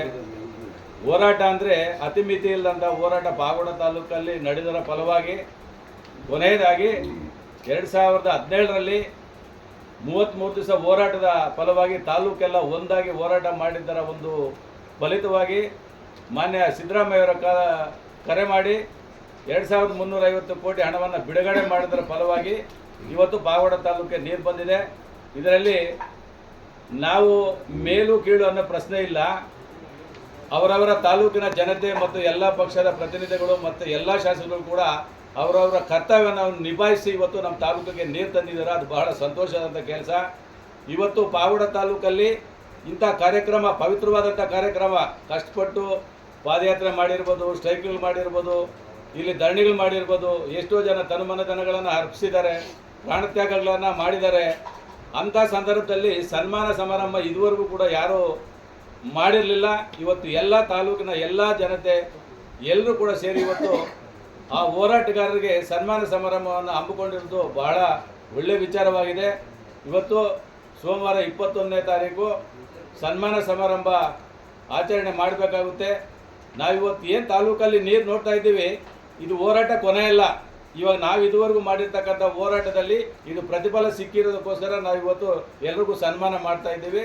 ನಮ್ಮ ಜೀವಮಾನ ಇರೋವರೆಗೂ ಪಾವಗಡ ತಾಲೂಕಲ್ಲಿ ಎಲ್ಲ ಸಂಘ ಸಮಸ್ಯೆಗಳನ್ನು ಎಲ್ಲ ಜನತೆಯನ್ನು ಸೇರಿಸ್ಕೊಂಡು ಪಾವಗಡ ತಾಲೂಕಲ್ಲಿ ರೈತರ ಹೋರಾಟ ಅಂತೂ ನಿಲ್ಲೋದಿಲ್ಲ. ನಾವು ಯುವ ಪೀಳಿಗೆಯನ್ನು ಇವಾಗ ರೆಡಿ ಮಾಡಬೇಕಾಗಿದೆ. ಇವಾಗ ನಮಗೆ ವಯಸ್ಸಾದಂಗೆಲ್ಲ ನಮ್ಮ ತಾಲೂಕಿನಲ್ಲಿ ಮುಂದಿನ ಹೋರಾಟಗಳಿಗೆ ರೈತರ ಮಕ್ಕಳು ಮತ್ತು ಸಾರ್ವಜನಿಕರು ಕೂಡ ಎಲ್ಲ ರೆಡಿ ಮಾಡಬೇಕಾಗಿದೆ. ಇಂಥ ಸಂದರ್ಭಗಳಲ್ಲಿ ಸನ್ಮಾನ ಸಮಾರಂಭಗಳು ಮಾಡಿ ಅವ್ರನ್ನ ಗೌರವಿಸೋದ್ರಿಂದ ಮುಂದಿನ ಹೋರಾಟಕ್ಕೆ ಆದಿಯಾಗುತ್ತೆ. ಆದ್ದರಿಂದ ಎಲ್ರಿಗೂ ಕೈ ಮುಗಿದು ತಾಲೂಕಿನ ಎಲ್ಲ ಜನರಿಗೂ ಕೈ ಮುಗಿ ಕೇಳಿಕೊಳ್ಳೋದು ಒಂದೇ, ಯಾರು ಯಾವುದೇ ಚಕಾರವನ್ನು ಎತ್ತಬಾರ್ದು. ಮತ್ತೆ ಏನಾದರೂ ಕೆಟ್ಟದಾಗಿ ಭಾವಿಸೋದಾಗಲಿ, ಕೆಲಸಬಾರದ ಕೆಲಸಗಳನ್ನು ಮಾತಾಡೋದಾಗಲಿ ಆದರೆ ಮುಂದಿನ ಹೋರಾಟದಲ್ಲಿ ಆ ಪ್ರತಿಫಲವನ್ನು ಅವರೇ ಉಣ್ಬೇಕಾಗುತ್ತೆ. ಸಮಾನತ್ವವನ್ನು ಪಾಲನೆ ಮಾಡಬೇಕು. ಎಲ್ಲರೂ ತಾಲೂಕಿನಲ್ಲಿ ಒಂದೇ. ಹೋರಾಟಗಳಿಂದ ಪಾವಗಡ ತಾಲೂಕಿಗೆ ನೀರು ಬಂದಿದೆ ಆಗಲಿ, ಬೇರೆ ಯಾವುದೇ ಒಂದು ಕಾರಣ ಇಲ್ಲಿಲ್ಲ ಅಂತ ಹೇಳ್ತೀನಿ. ಸಂದರ್ಭಾನುಸಾರ ಪ್ರತಿಯೊಬ್ಬರು ಆಡಳಿತದಲ್ಲಿದ್ದಾಗ ಪ್ರತಿಯೊಬ್ಬ ಶಾಸಕರು ಕೂಡ ಕಷ್ಟಪಟ್ಟಿದ್ದಾರೆ, ಸಪೋರ್ಟ್ ಮಾಡಿದ್ದಾರೆ, ಸರ್ಕಾರ ಲೆವೆಲಲ್ಲಿ ಮಾತಾಡಿದ್ದಾರೆ, ಜನಗಳಿಗೆ ಇವತ್ತು ಒಳ್ಳೇದು ಮಾಡಿದ್ದಾರೆ. ಆ ಜನಗಳ ಆಶೀರ್ವಾದ ಇದ್ದಾಗ ಮಾತ್ರ ಎಲ್ಲರೂ ಚೆನ್ನಾಗಿರಬೇಕು. ಇವತ್ತು ಎಲ್ಲ ಕೂಡಿ ಮುಂದಿನ ಹೋರಾಟದ ಮಾಡಿ ನಮ್ಮ ಕೆರೆಗಳಿಗೆ ನೀರು ತರಬೇಕು ಮತ್ತು ಕುಡಿಯೋ ನೀರಿನ ಯೋಜನೆಯನ್ನು ಶಾಶ್ವತವಾಗಿ ಅನುಷ್ಠಾನಗೊಳಿಸಬೇಕು. ಇವತ್ತು ಪಾವಗಡ ತಾಲೂಕಲ್ಲಿ ಏನು ಇವತ್ತು ಕುಡಿಯೋ ನೀರು ಬರ್ತಾ ಇದೆ, ಇವತ್ತು ನನ್ನ ಲೆಕ್ಕದಲ್ಲಿ ಇನ್ನೂ 60% ಕೆಲಸ ಮುಗಿದಿಲ್ಲ. ಮನೆಯಲ್ಲಿ ಕೆಲಸ 60% ಕೆಲಸ ಮುಗಿದಿಲ್ಲ. ಕಾರಣ ಏನಂದರೆ ಇದೇ ಹೈವೇನಲ್ಲಿ ಮೊನ್ನೆ ಕಾಂಟ್ರಾಕ್ಟ್ಸ್ ಎಲ್ಲನೂ ಮೀಟಿಂಗ್ ಕರೆದಿದ್ರು. ಏನಕ್ಕೆ ನಮಗೆ ಬಿಲ್ಲುಗಳು ಬಂದಿಲ್ಲ, ಕೆಲಸ ಆಗಿಲ್ಲ, ಹೋರಾಟ ಇದೆಲ್ಲ ನೀವೆಲ್ಲ ಮಾಡಿ ನೀರು ತಂದಿದ್ರ, ನಮಗೂ ಬಿಲ್ಲುಗಳು ಮಾಡಿಸ್ಬೇಕು ಅಂತ. ದಯವಿಟ್ಟು ಸರ್ಕಾರದ ಗಮನ ಕೂಡ ಇದೇ ಥರದ್ದು. ಮುಂದಿನ ಇವಾಗ ಏನು ಫಂಕ್ಷನ್ಗಳು ಮಾಡಬೇಕು, ಮತ್ತು CM ಕರಿಬೇಕು, ಇನ್ನೊಂದು ಫಂಕ್ಷನ್ ಮಾಡಬೇಕಂತ ಇದ್ದೀರಾ, ಅಷ್ಟರೊಳಗೆ ಕುಡಿಯೋ ನೀರನ್ನ ಪ್ರತಿ ನಲ್ಲಿನಲ್ಲಿ ಕೂಡ ಬರೋ ರೀತಿ ಮಾಡಬೇಕು ಅಂತ ಈ ಸಂದರ್ಭದಲ್ಲಿ ಸರ್ಕಾರಕ್ಕೂ ಮತ್ತು ಅಧಿಕಾರಿಗಳಿಗೆ ಎಚ್ಚರಿಸ್ತಾ ಈ 2 ಮಾತುಗಳನ್ನು ಮುಗಿಸ್ತಾ ಇದ್ದೀನಿ. ನಾನು ಇಲ್ಲಿ ಬಂದಿದ್ದೀನಿ. ನಾವೀಗ ಏನು ಈ ನನ್ನ ಮಿತ್ರರೆಲ್ಲರೂ ಏನು ಒಂದು ನಿಯಮ ಮಾಡಿದ್ದಾರೆ, ಆ ನಿಯಮಕ್ಕೆ ಬದ್ಧವಾಗಿ ನಾವೆಲ್ಲ ನಮ್ಮ ಪಕ್ಷದ ವತಿಯಿಂದ ನಾವೆಲ್ಲ ಸಪೋರ್ಟನ್ನು ತನ್ನ ಮನಧನ ಎಲ್ಲ ರೀತಿಯಲ್ಲೂ ನಾವು ಸಪೋರ್ಟ್ ಮಾಡ್ತೀವಿ. ಸ್ಪಷ್ಟಪಡಿಸಿದೆ ನಾನು ಸ್ಪಷ್ಟಪಡಿಸಿದಾಗಲೇ ಕ್ಲಾರಿಟಿ ಕೊಟ್ಟೆ. ಒಂದು ಈಗ ತುಂಗಭದ್ರಾ ಕುಡಿಯುವ ನೀರು ಪಾವಗಡ ನೀರೇ ಬರಲ್ಲ ಅಂತಂದ್ರೆ ಪಾವಗಡ ತಾಲೂಕು ನೀರು ನೋಡಿದೆ. ಗೋವಿಂದ ಕಾರಜೋಳ ಅವರು ನೀರಾವರಿ ಸಚಿವರನ್ನು ಭೇಟಿ ಮಾಡಿ ಇವೆಲ್ಲ ಮಾಧ್ಯಮದಲ್ಲಿ ಪತ್ರಿಕೆಯಲ್ಲಿ ಬಂದಿದೆ. ಅವರು ಹೋಗಿ ಒತ್ತಾಯ ಮಾಡಿ ಬಿಡುಗಡೆ ಮಾಡಲಿಕ್ಕೆ ಒತ್ತಾಯವನ್ನು ಮಾಡಿದ್ದಾರೆ. ನಾನು ನೀರಾವರಿ ಸಚಿವರು ಕೇಂದ್ರ ಸಚಿವರಾಗಿದ್ದಂಥ ನಮ್ಮ ವಿ ಸೋಮಣ್ಣವರು ಅವರನ್ನು ಭೇಟಿ ಮಾಡಿದ್ವಿ. ಇದಾದಮೇಲೆ ನಾವು ನಿರ್ಣಯವನ್ನು ಮಾಡ್ತೇವೆ. ಅವತ್ತು ಕೆಲವು 2-3 ನಿರ್ಣಯಗಳನ್ನು ಮಾಡೋರಿದ್ದೇವೆ. ಅಭಿನಂದನಾ ಸಭೆ ಆದಮೇಲೆ 1-2 ಪ್ರಮುಖ ನಿರ್ಣಯಗಳನ್ನು ನಾವು ಮಾಡೋರಿದ್ದೇವೆ. ಆ ನಿರ್ಣಯ ಇರೋದೇ ಅದು. ಒಂದು ಅಪ್ಪರ ಭದ್ರಾ ಮತ್ತು ಎತ್ತಿನ ಹೊಳೆ ಯೋಜನೆ, ಇದರ ವೇಗ ಆಗಬೇಕು, ಕಾಮಗಾರಿ ವೇಗ ಆಗಬೇಕು, ಅನುದಾನ ಬಿಡುಗಡೆ ಆಗಬೇಕು, ಕಾಲಮಿತಿಯೊಳಗೆ ನಮ್ಮ ಪಾವಗಡದ ಕೆರೆಗಳಿಗೆ ನೀರು ಬರಬೇಕು ಅನ್ನೋದು ಮುಖ್ಯವಾಗಿರ್ತಕ್ಕಂಥ ವಿಷಯ ಇದೆ. ಆವತ್ತು ಆ ನಿರ್ಣಯಗಳನ್ನು ಮಾಡಿ ನಿಮಗೆ ಕಾಯ್ದನ್ನು ಕೊಡ್ತೀವಿ. 200 ಜನ ಹೋರಾಟಗಾರರಿಗೆ ಈ ರೀತಿ ಅವ್ರಿಗೆ ಖುದ್ದಾಗಿ ನಮ್ಮ ಸಂಸ್ಥೆಯವರು ಪತ್ರ ಕೊಟ್ಟು ಇನ್ವೈಟ್ ಮಾಡ್ತಾ ಇದ್ವಿ. ಅವ್ರಿಗೆ ಗೌರವಯುತವಾಗಿ ಸನ್ಮಾನ ಮಾಡೋದಕ್ಕೋಸ್ಕರ ಅದೇ ರೀತಿ ನೀವು ಬಂದು ಕುಟುಂಬ ಸಮೇತ ಬಂದು ಮಿತ್ರರು ಸಮೇತ ಬರಬೇಕಂತ ಆಹ್ವಾನ ಕೊಟ್ಟಿದ್ದೀವಿ. ಎಲ್ಲ ಸಂಘ ಸಂಸ್ಥೆಗಳು ಮೆರವಣಿಗೆ ಭಾಗವಹಿಸ್ತಾರೆ. ತಾವೆಲ್ಲರೂ ಸಹ ಮಾಧ್ಯಮದವರು ಎಲ್ಲರೂ ಬರಬೇಕು. ಕಾರ್ಯನಿರತ ಪತ್ರಕರ್ತರ ಸಂಘ ಪರವಾಗಿ ಸಹ ನಿಮ್ಮಲ್ಲಿ ಅಲ್ಲಿ ಸನ್ಮಾನ ಸ್ವೀಕರಿಸುವವರಿದ್ದಾರೆ. ತಾವು ದಯಮಾಡಿ ಎಲ್ಲರೂ ಬರಬೇಕಂತ ವಿನಂತಿ. ಕಾರ್ಯಕ್ರಮವನ್ನು ಹಮ್ಮಿಕೊಂಡಿದೆ. ಕಳೆದ 2017ರಲ್ಲಿ ಮತ್ತೆ ಪಾವಗಡದಿಂದ ಬೆಂಗಳೂರು ಪಾದಯಾತ್ರೆಗೆ ಹೋದಂಥ ಸಂದರ್ಭದಲ್ಲಿ ಭಾಗಿಯಾದ ಸಂಘ ಸಂಸ್ಥೆಗಳು ಯಾವುದಾದ್ರೂ ಕೈ ಬಿಟ್ಟಿದ್ರೆ ದಯವಿಟ್ಟು ಶಿವಪ್ರಸಾದ್ ಅವರು, ಪೂಜಾರಪ್ಪನವರು ಹಾಗೂ ನರಸಿಂಹರೆಡ್ಡಿ ಅವ್ರ ನಂಬರ್ಗೆ ಫೋನ್ ಮಾಡಿ ನಿಮ್ಮ ಸಂಘ ಸಂಸ್ಥೆ ಹೆಸರು ಯಾರು ಅಧ್ಯಕ್ಷರು ಯಾರೋ ಬರ್ಸ್ಬೇಕಾಗೆ ಅಂತ ಹೇಳ್ಬಿಟ್ಟು ನಾನು ಮನವಿಯನ್ನು ಮಾಡ್ತಾ ಇದ್ದೀನಿ. ಗೊಂದಲ ಮಾಡ್ಕೋಬೇಡಿ. ಯಾವ್ದನ್ನ ಮರ್ತಿದ್ರು ದಯವಿಟ್ಟು ಅವ್ರಿಗೆ ಫೋನ್ ಮಾಡಿ ಅವ್ರಿಗೆ ಬರ್ಸ್ಬಿಡಿ. ಅವ್ರಿಗೂ ಸನ್ಮಾನ ಕಾರ್ಯಕ್ರಮ ಇರುತ್ತೆ. ನಿಮ್ಮ ಹೆಸರು ಬರ್ಸ್ರಿ. ಈ ಕಾರ್ಯಕ್ರಮದ ಮೂಲ ಸ್ಫುರಣ ಏನಿದೆ ಅದನ್ನು ನಾವು ಸ್ವಲ್ಪ ವಿಸ್ತಾರ ಮಾಡಿ ಹೇಳ್ತೀವಿ.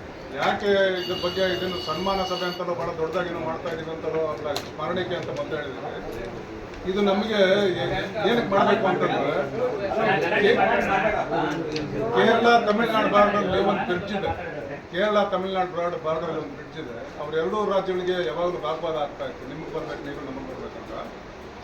ಇದು ಇಬ್ಬರನ್ನೂ ಸೇರಿಬಿಟ್ಟು ಬ್ರಿಟಿಷ್ ಆಳುವಾಗ ಶುರು ಮಾಡಿದ್ದು ಬ್ರಿಡ್ಜ್ ಕಟ್ಟಬೇಕು. ಪೊನ್ನಿ ಕಮಿನ್ಸ್ ಅಂತಾನೆ ನಾವು ಎಂಜಿನಿಯರ್. ಅವ್ರು ಹೋದ್ರು, ಅವ್ರು ಬ್ರಿಡ್ಜ್ ಕಟ್ಕೊಟ್ರು, ಅವರೆಲ್ಲ ಬಿಟ್ಟರು. ದೇಶ ಮತ್ತೆ ನಮ್ಮ ದೇಶ ಬಿಡುಗಡೆ ಆಯಿತು, ಮತ್ತೆ ವಿಭಜನೆ ಆಯಿತು, ಏನು ಭಾಷೆ ಆದಾದ್ಮೇಲೆ ಇದೆಲ್ಲ ಆದ ನಂತರ ಸಹ ಸುಮಾರು 60 ವರ್ಷ ಆದಮೇಲೆ ಆ ಇಂಜಿನಿಯರ್ ಮಗ ಬಂದರೆ ಆ ನೀರನ್ನು ಪಡಿತಕ್ಕಂಥ ಜನ ಕೆಳಭಾಗದಲ್ಲಿ ಯಾರಿದ್ದಾರೆ 8 ಹಳ್ಳಿನವರು ಆ ಮಗನ್ನ ದೇವ್ರ ಥರ ಮೆರವಣಿಗೆ ಮಾಡೋದು. ಯಾಕಿದನ್ನು ನಾನು ಉಲ್ಲೇಖ ಮಾಡ್ತಾ ಇದ್ದೀನಿ ಅಂದರೆ ನಮ್ಮ ಮುಂದಿನ ಪೀಳಿಗೆಯವರು ನಾವೇನು ಕಿಸ್ದಿದ್ದೀವಿ ಅಂತ ನಮ್ಮ ಲೆಕ್ಕ ನೋಡ್ಕೊಂಡ್ರೆ ಟೈಮ್ ಟೇಬಲ್ ನಮ್ಮ ಯೋಗ್ಯತೆಗಳಲ್ಲಿ ಗೊತ್ತಾಗಬೇಕು. ಸುಮ್ಮನೆ ಇವತ್ತೇನೋ ಇದು ಸ್ಮರಣೆ ಮಾಡ್ತಾರೆ ಅಂದ್ರೆ ಯಾವಾಗ ಹೂನಾರ ಹಾಕ್ಸ್ಬೇಕು, ದೊಡ್ಡದಾಗಿ ಪಾಂಪ್ಲೆಟ್ ಓಡಿಸ್ಬೇಕು. ದಯವಿಟ್ಟು ತಾವು ಇನ್ನೊಂದು ಗಮನಿಸ್ಬೇಕು, ಎಷ್ಟು ಕ್ರಮಬದ್ಧವಾಗಿ ಮಾಡ್ತಾ ಇದ್ದೀವಿ ಅಂದರೆ ಯಾವುದೇ ಪಕ್ಷಕ್ಕೆ ಏನೋ ಇಣಿಕಿ ನೋಡ್ತಕ್ಕಂಥ ಅವಕಾಶ ನಾವು ಕೊಟ್ಟಿಲ್ಲ. ಹೆಸರುಗಳು ಕೆಲವ್ರದ್ದು ಬರೆದು ಇನ್ನೊಬ್ರದ್ದು ಬರೆಯೋ ಅಗತ್ಯನೇ ಇಲ್ಲ. ಯಾರ್ದು ಹೆಸರುಗಳು ಬರೀಬಾರ್ದು, ಫೋಟೋಗಳು ಹಾಕ್ಬಾರ್ದು, ಅನಾವಶ್ಯಕವಾಗಿ ಫ್ಲೆಕ್ಸ್ಗಳು ಹಾಕ್ಬಾರ್ದು, ಬಾವುಟ ಹಿಡಿಬಾರ್ದು. ಇಷ್ಟೆಲ್ಲ ನಾವು ವಿಂಗಡಣೆಗಳನ್ನು ಸರಿಸ್ಕೊಂಡು ಇದು ಎಲ್ಲರೂ ಅಂತ. ಯಾಕಂದ್ರೆ ನೀರು ಎಲ್ಲರೂ ಕುಡಿತಾರೆ, ಅವ್ರಿವ್ರು ಅಂತಲ್ಲ, ನೀರಿಂದ ಎಲ್ಲರೂ ಬೆಳೀತಾರೆ. ಇಷ್ಟು ಕ್ರಮಗಳನ್ನು ಅನುಸರಿಸ್ಕೊಂಡು ಮುಂದಕ್ಕೆ ತರ್ತಾ ಇರ್ತಕ್ಕಂಥ ವ್ಯವಸ್ಥೆ ಇದು. ನಾಳೆ ಬೆಳಗ್ಗೆ ನಮ್ಮ ಮುಂದಿನ ಜನಾಂಗಗಳಿಗೆ ಯಾರು ಹಿಂದಿನವ್ರು ಏನು ಮಾಡಿದ್ರು ಅಂತ ಅವ್ರಿಗೆ ಪ್ರಜ್ಞೆ ಇರಬೇಕು, ಅರಿವಾಗಬೇಕು. ಇನ್ನೂ ಒಂದು ಮುಖ್ಯವಾಗಿರ್ತಕ್ಕಂಥದ್ದು, ತಾವೆಲ್ಲ ಚರಿತ್ರೆ ಹೋಗ್ತದೆ, ಬಹಳ ಹಸಿದಿರ್ತಕ್ಕಂಥ, ಬಹಳ ದಣದಿರ್ತಕ್ಕಂತಹ, ಬಹಳ ದಾಹ ಇರ್ತಕ್ಕಂಥ ಪ್ರದೇಶಗಳಿಂದ ಕ್ರಾಂತಿಗಳು, ಹೋರಾಟಗಳು ಆಗಕ್ಕೆ ಸಾಧ್ಯ ಇಲ್ಲ.